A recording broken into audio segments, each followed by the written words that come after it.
साथियों नमस्कार। JRCM unique education system में आप सभी का स्वागत है। साथियों आज का जो महत्वपूर्ण सब्जेक्ट है वो है प्लांट हेल्थ। ये साल इंटरनेशनल प्लांट हेल्थ साल के नाम से किया गया है और आज हमारे साथ प्लांट हेल्थ के बारे में चर्चा करने के लिए जो किसानों के लिए और हमारी खेती के लिए सबसे महत्वपूर्ण सब्जेक्ट है और वो सब्जेक्ट है प्लांट हेल्थ। का मतलब है फसल का स्वास्थ्य। फसल का स्वास्थ्य अगर अच्छा रहेगा तो फसल का उत्पादन अच्छा रहेगा, फसल की क्वालिटी अच्छी रहेगी और किसानों को भाव भी अच्छा मिलेगा। तो फसल का स्वास्थ्य आप अच्छा कैसे रख सकते हो, उसके लिए क्या करना चाहिए, कौन से फैक्टर है, तो इसके लिए आज हमारे साथ चर्चा करने के लिए बहुत ही मशहूर और बहुत ही ज़बरदस्त पर्सनालिटी आई हुई है जिनका नाम है डॉक्टर सतीश भोंडे। सर ने पीएचडी की है हॉर्टिकल्चर में और सर ने पीएचडी की है Indian agriculture research institute new Delhi से पीएचडी की है सर ने। और सर रिटायर्ड एडिशनल डायरेक्टर है national horticulture research and development foundation. यहाँ पर सर एडिशनल डायरेक्टर रह चुके हैं और सर का 40 साल का एक्सपीरियंस है। करीबन सर की जो एक्सपीरियंस है ये रिसर्च और डेवलपमेंट में हुआ है। करीबन 180 से ज़्यादा सर के रिसर्च पेपर पब्लिश हुए हैं पूरे भारत देश में और भारत के साथ साथ पूरे वर्ल्ड में। तो ऐसी शख्सियत के साथ आज हम लोग रूबरू होने जा रहे हैं। तो मैं सर को रिक्वेस्ट करता हूँ कि सर आइए हमारे हरित संजीवनी की टीम के साथ आपके बहुमूल्य मार्गदर्शन शुरुआत करते हैं। Doctor Satish Bhonde sir. नमस्कार किसान भाइयों, जैसे कि मेरा परिचय कराया गया है, मैं डॉक्टर सतीश भोंडे आपसे आज बात करूंगा प्लांट हेल्थ यानी पौधों की स्वास्थ्य के ऊपर। आप सभी जानते हैं कि हम सब्जी, अनाज, फल सब खाते हैं और यदि ये बहुत अच्छे, न्यूट्रिशियस और किसी भी पेस्टिसाइड रेसिड्यू के बिना हमें अगर प्राप्त हुए तो हमारी हेल्थ बहुत अच्छी होती है। अब जब यह प्लांट हेल्थ की बात आती है और हमारे फूड की बात आती है तो हमें ध्यान देना चाहिए सबसे पहले कि ज़मीन का स्वास्थ्य अच्छा रहे। यदि ज़मीन का स्वास्थ्य अच्छा रहेगा तो प्लांट हेल्थ या फसल का स्वास्थ्य भी अच्छा रहता है। आपने पहले ज़मीन के स्वास्थ्य के बारे में सुना ही होगा। आज मैं पौधों की या फसल के स्वास्थ्य के बारे में आपको बताऊंगा। आपको शायद पता होगा, यूनाइटेड नेशंस ने 2020 को international year of plant health घोषित किया है। अब ये क्यों किया है? इसलिए कि इस विश्व में हर एक आदमी को अच्छा खाना मिले, गरीबी पूरे विश्व की दूर हो और हमारा जो इकोनॉमिक ग्रोथ है, जो हमारी आय है जो कृषि से मिलती है, उसमें बढ़ोतरी हो। ये सबको ध्यान में रखते हुए कई प्रोग्राम लिए जा रहे हैं जिससे प्लांट हेल्थ के बारे में सभी को जानकारी मिले। अब प्लांट हेल्थ क्या है ये हम देखेंगे। यहाँ आप देख रहे हैं कि जब कोई भी फसल, कोई भी पौधा जब बढ़ता है या खेत में हम लोग उसको लगाते हैं तो उसे जिन चीज़ों की ज़रूरत होती है, जो फैक्टर्स उसके लिए हमें चाहिए, वो है हवा, पानी, सूर्य प्रकाश यानी रोशनी, सूरज की रोशनी जो तापमान को भी नियंत्रित करती है, भूमि जिससे हमें न्यूट्रिशन मिलता है और कुछ ऐसे तत्व जो पौधों पे आने वाले बीमारी और कीट को नष्ट करते हैं। इसमें से सबसे महत्वपूर्ण है लाइट, सनलाइट। अभी आप देख रहे हैं, ये इस स्लाइड में आप देख रहे हैं कि हमने दो पौधे बताए हैं। एक है हेल्दी पौधा जिसके पत्ते हरे हैं और दूसरा है सूखा हुआ पौधा जिसके पत्ते सूखे हुए दिखते हैं। इसमें हमने लाइट का रोल या लाइट की जो भूमिका है वो बताने का प्रयास किया है। हरे पत्ते वाला इंफ्रारेड लाइट जो रहता है, आपको शायद पता होगा कि जब सनलाइट होता है उसमें 7 अलग अलग रंग होते हैं। उसमें से इंफ्रारेड जो लाइट है वो कुछ हद तक हमारे पौधों को मदद करता है, लेकिन सबसे ज़्यादा मदद करने वाला जो विजिबल रेड लाइट है वो है। अब जब ये रेड लाइट एब्जॉर्ब होता है प्लांट में और बाहर रिफ्लेक्ट होता है, तो जितना कम रिफ्लेक्ट होगा उतना हमारे पौधों को फायदा है और जितना ज़्यादा रिफ्लेक्ट होगा उतना हमें पौधों के लिए नुकसानदेह होता है। और इंफ्रारेड लाइट जो कि थोड़ा सा दूर की रोशनी हम जिसको कहते हैं वो जितना ज़्यादा निकल जाएगा उतना हमारे पौधे में फ़ायदा होता है। क्यों कि हमारे पौधे फोटोसिंथेसिस इस प्रक्रिया के माध्यम से अपना खाना खुद बनाते हैं। ये खाना खुद बनाने के लिए उनको सूरज की रोशनी की ज़रूरत होती है, हरे तत्व की जिसे क्लोरोफिल कहते हैं उसकी ज़रूरत होती है, जो पौधों में मौजूद रहता है।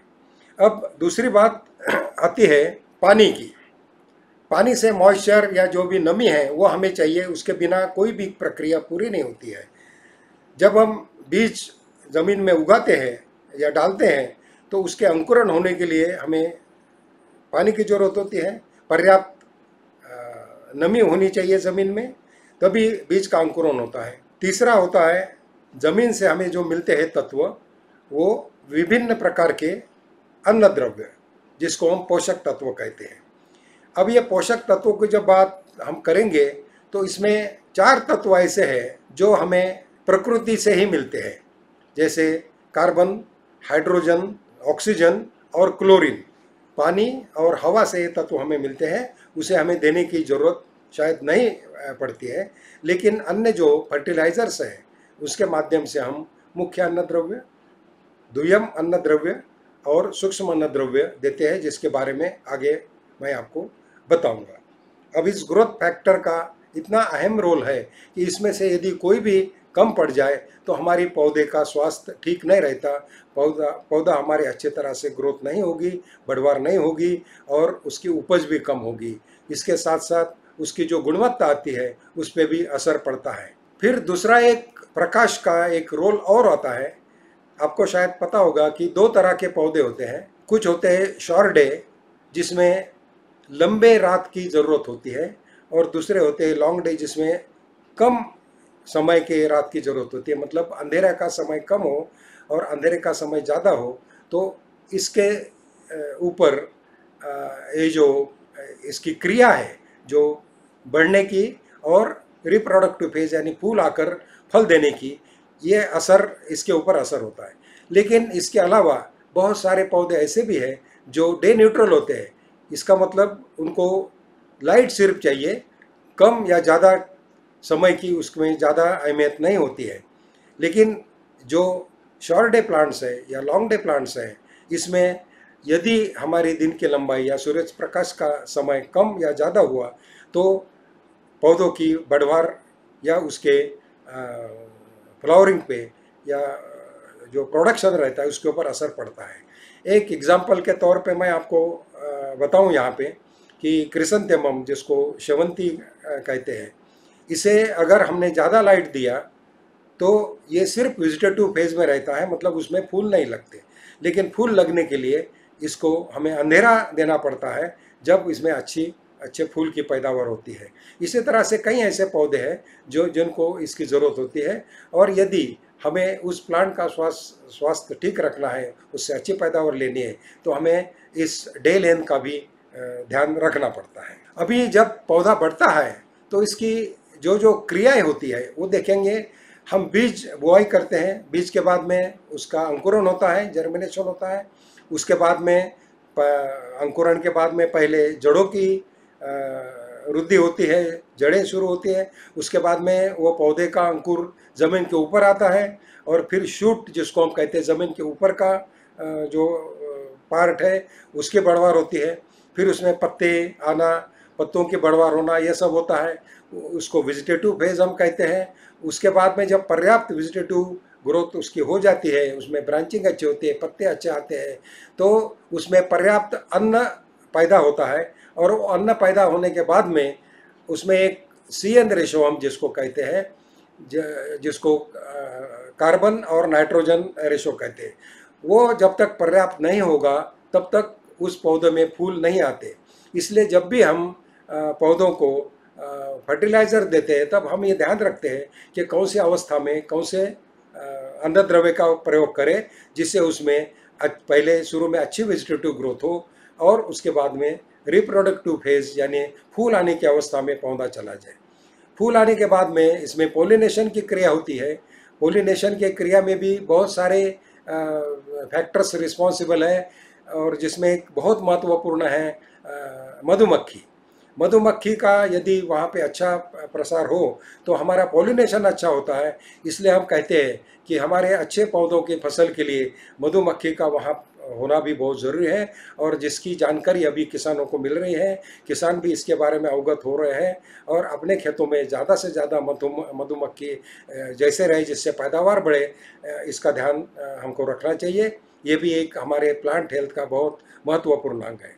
जब फल आते हैं, फल के बाद में उसमें फिर बीज पैदा होते हैं, और फिर बीज से उसकी लाइफ साइकिल पूरी होती है और दूसरा साइकिल शुरू हो जाता है। इस तरह से ये पौधे का जीवन चक्र है। इस जीवन चक्र के लिए ये सारे फैक्टर्स जो हमने पहले बताए हैं वो रिस्पॉन्सिबल है। उसके बारे में एक एक करके हम बात करेंगे। दूसरी एक चीज़ मैं ये भी बता दूं आपको यहाँ पे कि ये जो पौधे का परफॉर्मेंस है, या किस तरह से पौधा आपको उपज देगा, ग्रोथ अच्छी होगी, ये सब के लिए दो चीज़ें आपको जानना ज़रूरी है। ये इसलिए ज़रूरी है कि हम जब भी किसी फसल का चयन करते हैं या किसी प्रजाति का चयन करते हैं तो हमें वो उचित प्रजाति मिलनी चाहिए।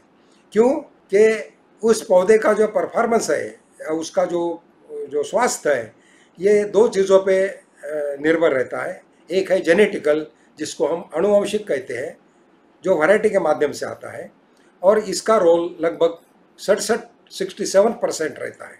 बाकी जो 33% है वो इन्वायरमेंट का रोल रहता है, मतलब जिसमें आप उसकी बढ़वार करने के लिए क्या क्या कार्य कर रहे हैं, जैसे खाद का देना, पानी का देना, उसको पेस्टिसाइड्स का यूज़ करना, ये सब चीज़ें आती है।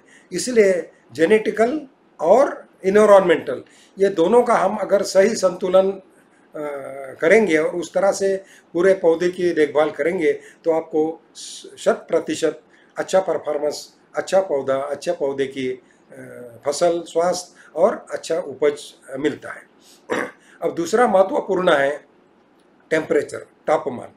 तापमान हमको पता है कि सूरज की रोशनी के साथ ही रिलेट करता है, क्योंकि जैसे सूरज ज़्यादा होगा रोशनी बढ़ेगी। धूप वाले महीने में हम देखते हैं कि टेम्परेचर ज़्यादा रहता है।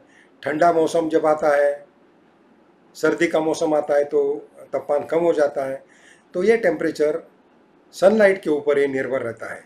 अब ये मैंने पहले बताया कि सनलाइट फोटोसिंथेटिक एक्टिविटी या पौधों को अपना खुद खाद्य बनाने में मदद करता है। ये टेम्परेचर यदि 25 डिग्री सेंटीग्रेड के आसपास रहा तो लगभग सभी पौधों में ये फोटोसिंथेटिक एक्टिविटी बहुत अच्छी होती है, और ये जैसे जैसे बढ़ता है वैसे वैसे ये कम होता है। उसी तरह से जैसे जैसे टेम्परेचर बहुत कम होता है तभी एक्टिविटी भी कम होती है। इसलिए टेम्परेचर एक बहुत महत्वपूर्ण है पौधों की फसल का स्वास्थ्य रखने में और पौधों को। अब ये टेम्परेचर कंट्रोल हम करने के लिए हमने क्या किया है कि जो अलग अलग फसलें हैं या अलग अलग वैरायटी है उस पर्टिकुलर सीज़न में हम लगाते हैं, जिससे हमारी फसल अच्छी स्वस्थपूर्ण रहे और उसकी उपज अच्छी मिले।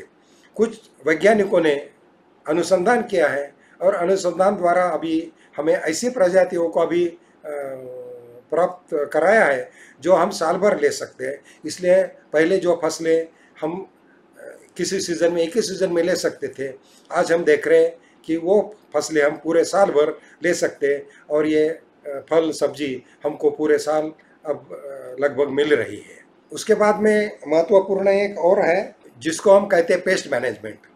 जब भी हम अच्छे स्वास्थ्य, पौधों के स्वास्थ्य की, फसल के स्वास्थ्य की बात करेंगे तो हमारे दिमाग में तुरंत आ जाता है कि स्वास्थ्य मतलब उस पर आने वाले रोग या व्याधि, उसको अफेक्ट करने वाले, उसको तकलीफ देने वाले कीड़े, और इसी तरह के कुछ वीड्स होते हैं या घास फूस जिसको कहते हैं, खरपतवार कहते हैं।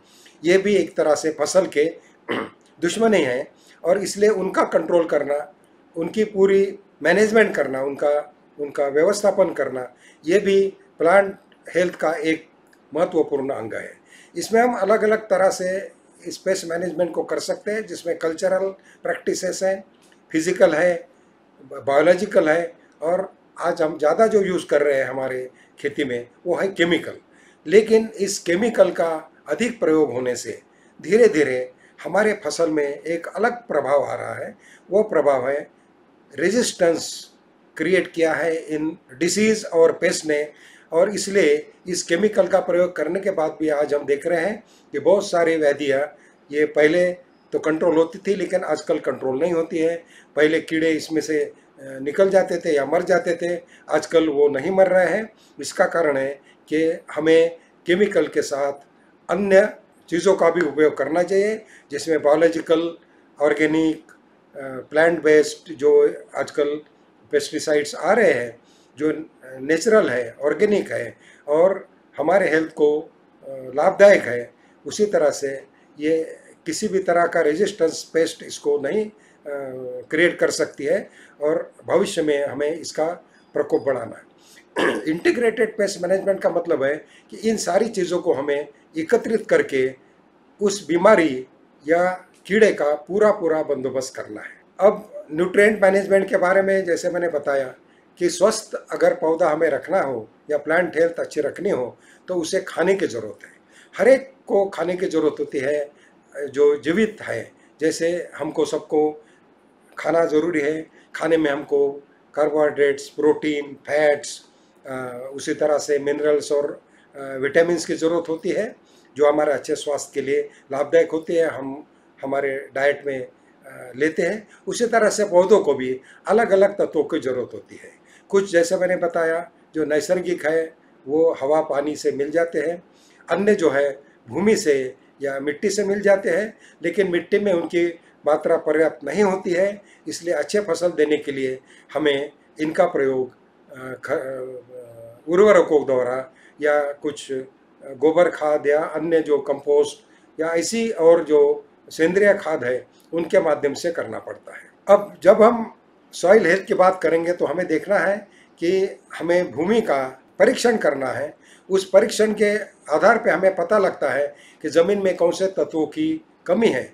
अगर इसी तरह से हमने जो तत्व कमी है उनकी पूर्ति की तो हमारी पौधे की फसल अच्छी रहेगी। यदि हमने उसे नहीं देखा और ज़्यादा प्रयोग किया तो हमारे फसल के ऊपर इन तत्वों का अधिक प्रमाण होने से बुरा असर भी होता है। ये भी हमें ध्यान में रखना है। एक लॉ है, नियम है जिसको हम कहते हैं लॉ ऑफ डिमिनिशिंग रिटर्न। मतलब यदि हम ज़रूरत से ज़्यादा किसी को देंगे तो उसका रिटर्न नहीं मिलता है बल्कि नुकसान होता है। इसी तरह से ज़मीन में भी अगर पौधों की ज़रूरत से ज़्यादा अगर खाद हमने डाला, जो अक्सर किसान को जानकारी नहीं होती और वो डालते रहता है बहुत ज़्यादा खाद, इसका बुरा असर पड़ता है। हमारा खर्च भी होता है और पौधों का जो स्वास्थ्य है वो भी बिगड़ जाता है, उसमें टॉक्सिसिटी, विषाक्तता आती है और हमारे फसल पे बुरा असर होता है। जो फसल से अन्न निकलेगा या जो सब्जी या फल निकलेंगे उसकी भी गुणवत्ता बाधित होती है। इसलिए हमें हमेशा देखना है कि इन तत्वों का प्रयोग हम बैलेंस्ड या समतोल तरीके से करें। जो जिसकी ज़रूरत है उतना ही करें, जिस समय में ज़रूरत है उतना ही दें। इसमें नत्रस, पूरक, पालाश ये मुख्य अन्नद्रव्य है। ये मुख्य इसलिए है कि इनकी ज़रूरत पौधों की, सभी पौधों की बहुत ज़्यादा होती है। उसके बाद में जो दुय्यम है उसमें कैल्शियम, मैग्नीशियम, गंधक, सिलिकॉन और सेलेनियम आती है। इसमें से कैल्शियम, मैग्नीशियम, गंधक हम उर्वरकों द्वारा देते हैं। आजकल सिलिकॉन भी हम थोड़ा बहुत देने लगे हैं, लेकिन सेलेनियम इत्यादि ज़मीन में पर्याप्त मात्रा में होने से इसे हमें देने की ज़रूरत नहीं पड़ती है। तीसरा है सूक्ष्म अन्नद्रव्य जिसमें लौह, मैंगनीज, जस्ता, तांबा, बोरॉन, मोलिब्डेनम और निकेल यह धातु आते हैं या अन्नद्रव्य आते हैं जिसकी मात्रा बहुत ही कम लगती है, लेकिन अगर ये दिए नहीं गए या पौधों को उपलब्ध नहीं हुए तो पौधे अच्छा परफॉर्मेंस नहीं दे सकते।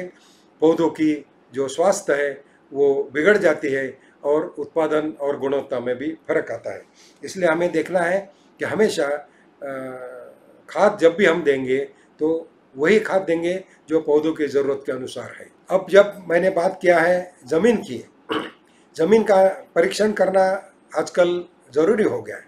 इसलिए ज़रूरी हो गया है कि खेती के ऊपर अगर हमें खर्च कम करना है तो हमें जानना चाहिए कि हमारे ज़मीन में कौन से तत्व मौजूद है, उस ज़मीन का स्टेटस क्या है और इसके साथ साथ उसमें बायोलॉजिकल या माइक्रो ऑर्गेनिजम्स कितने हैं, इन सब की जानकारी हमें सॉइल एनालिसिस करने से मिलती है।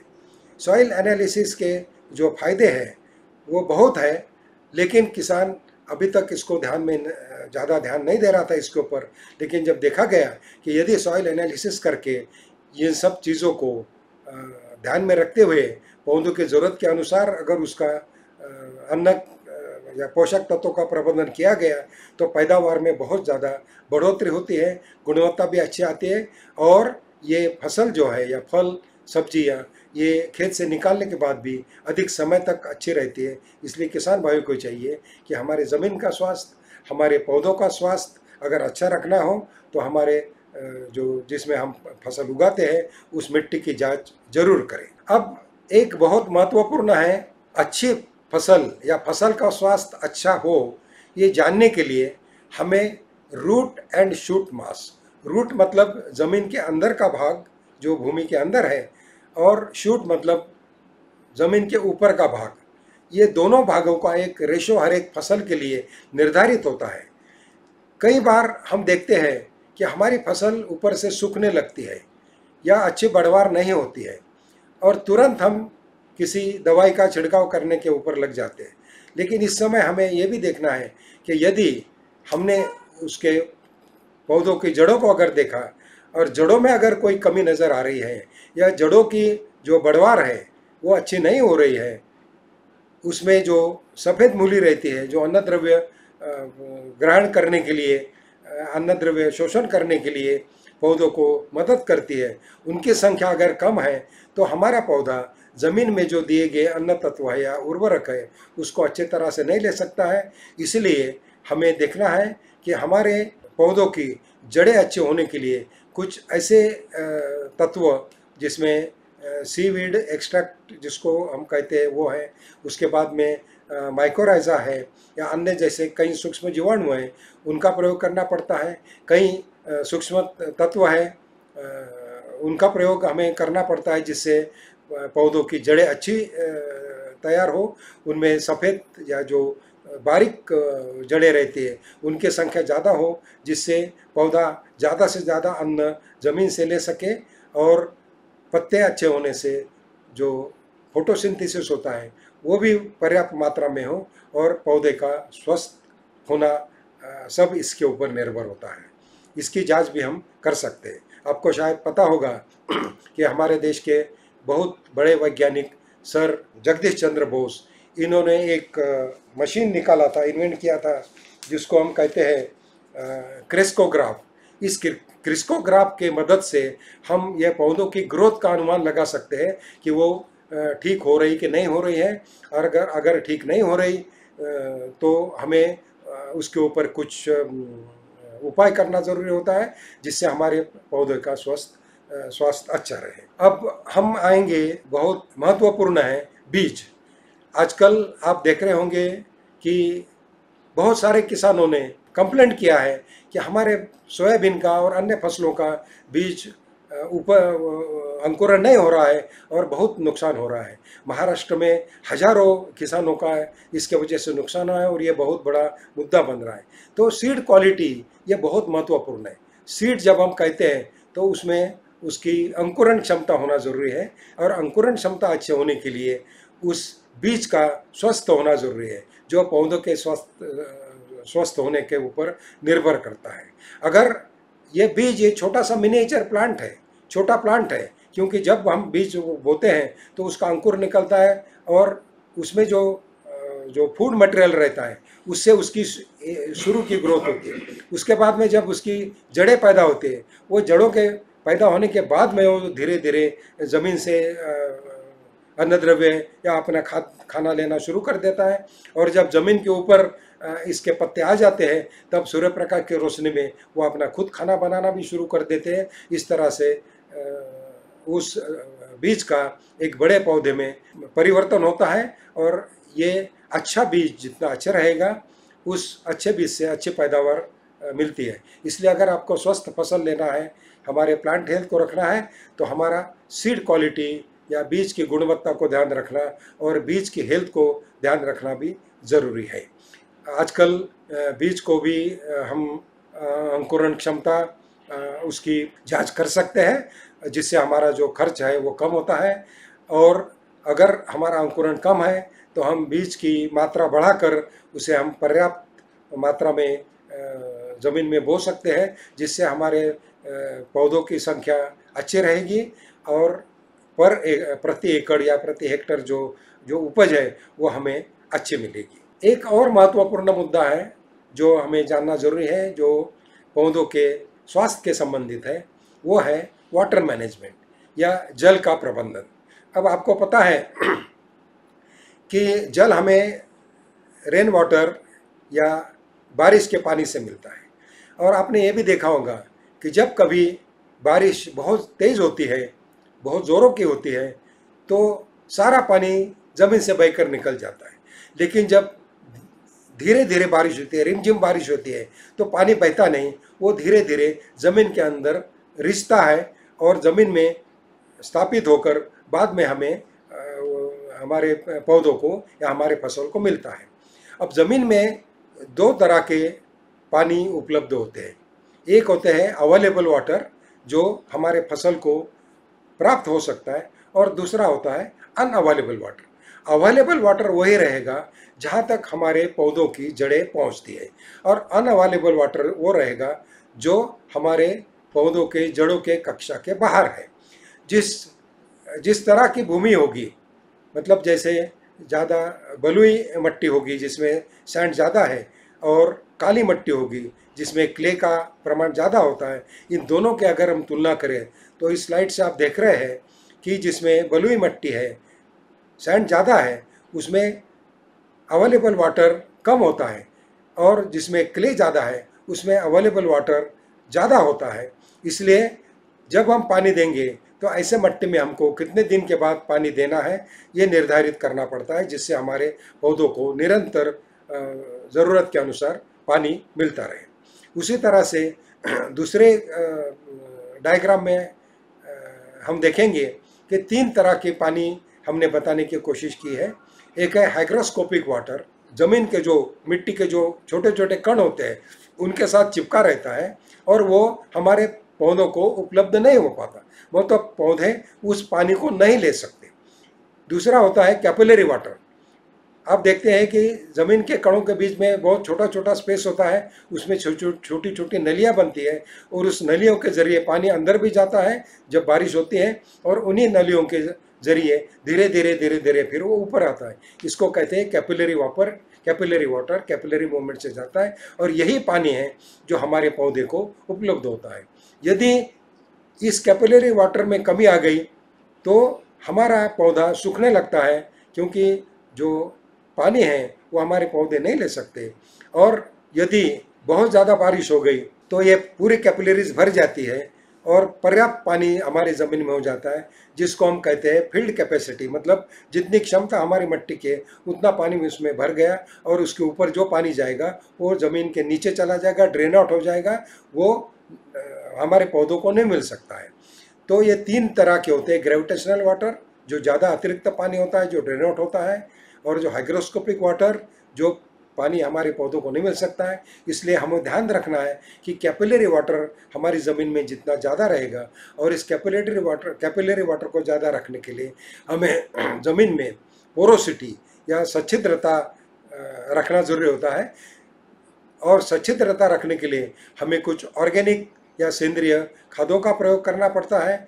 कुछ ग्रीन मैन्यूरिंग करके भी हम लोग इसकी सच्छिद्रता बढ़ा सकते हैं, और हमारी भूमि का जो अच्छी तरह से कल्टीवेशन, जिसको हम कहते हैं टिलेज कहते हैं, ये प्रॉपर टिलेज करने से भी ये कैपिलरी वाटर की मात्रा हम ज़्यादा कर सकते हैं, बढ़ा सकते हैं, पर्याप्त रख सकते हैं, जिससे हमारी पौधे की अच्छी स्वास्थ्य की हमें गारंटी मिलती है। मैंने बताया कि ये इंटरनेशनल प्लांट हेल्थ ईयर को डिक्लेयर किया है यूनाइटेड नेशंस ने, जिसके ऑब्जेक्ट मैंने बताया कि हंगर को ख़त्म करना है, भूख को ख़त्म करना है, पॉवर्टी को ख़त्म करना है, इकोनॉमिक डेवलपमेंट को बूस्टअप करना है, और पर्यावरण का रक्षण करना है। आज जितना अनाज या जितना जो अन्न पैदा होता है वर्ल्ड में, उससे करीब 50% ज़्यादा हमें आने वाले 30 साल में पैदा करने की ज़रूरत है।